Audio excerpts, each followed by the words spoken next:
Finally, I will guide you real quick through the process of exporting and caching our particles from the whitewater solver. So right below our DOP network, let's add a .io node.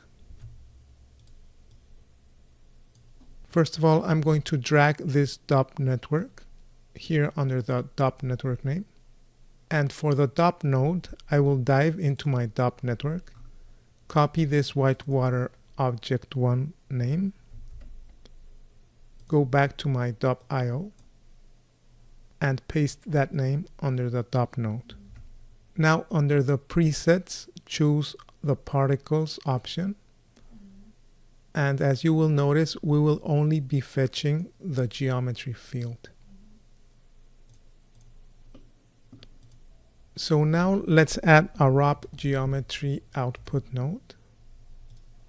Connect it to the .io. And let's change the name of this node to wwsim, whitewater sim.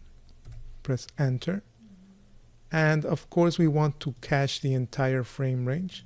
So change the valid frame range parameter to render frame range. And the output file will go into the geometry folder.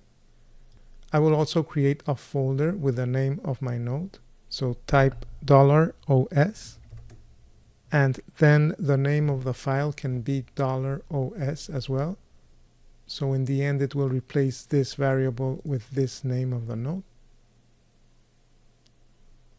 And the $F variable is fine. Let's just add a 4 to have a 4 number padding with the extension bgeo.sc.